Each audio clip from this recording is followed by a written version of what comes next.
முருகன் பக்தர்கள் அனைவருக்கும் அன்பு வணக்கங்கள்.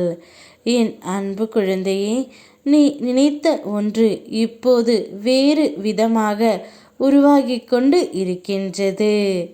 உன்னுடைய தேவைகளுக்காக நீ எதிர்பார்த்த பணம் வரும் வாய்ப்புகள், வீட்டுக்கு நிலையான யோசனைகள், உடம்புக்கு தேவைப்படும் ஆற்றல், மனதுக்கு தேவைப்படும் நிம்மதி, இவையெல்லாம் புறம் பார்த்து நின்றன.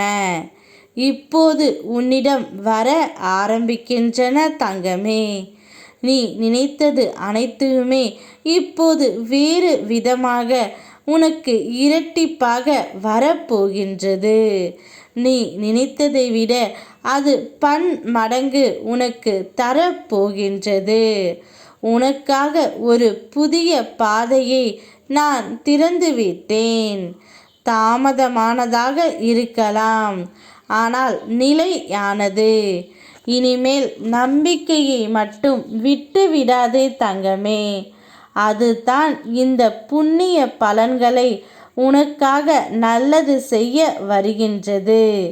இனி உன்னுடைய வாழ்க்கை ஒரு புது முடிவை எடுக்கப் போகின்றது.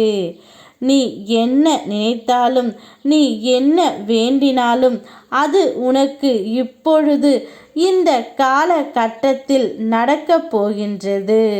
அப்பா, என்னுடைய வாழ்க்கை மிகவும் மோசமாக இருக்கின்றது முருகனப்பா.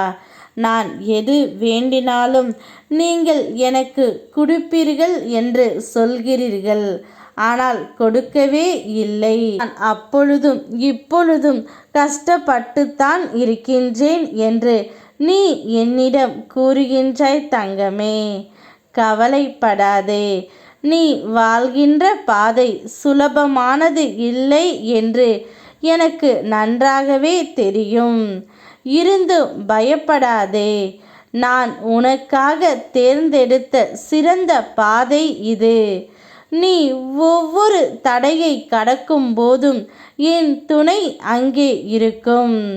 சாதாரணமாக உன்னுடைய வாழ்க்கையில் முன்னேற்றம் அடைந்தால் அது உன் தகுதிக்கு அழகல்ல. அதனால்தான் பல தடைகளை தாண்டி உன்னை அழைத்து வந்திருக்கின்றேன் தங்கமே. உன் முன்னேற்றம் மற்றவர்களுக்கு சிறந்த உதாரணம்.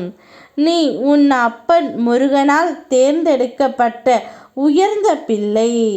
அதனால் எப்பொழுதும் என்னை நம்பி என்னோடு நடந்து வா. யாருக்காகவும் எதற்காகவும் நீ அடிபணிந்து போக வேண்டிய அவசியமே இல்லை. நிச்சயம் என்னை நோக்கி நீ வந்தால் நீ வேண்டியதை விட நான் கொடுக்க நினைப்பது இரட்டிப்பாகவே இருக்கும். நிச்சயம் நான் கொடுப்பேன் தங்கமே. யாம் இருக்க பயமேன். ஓம் முருகா.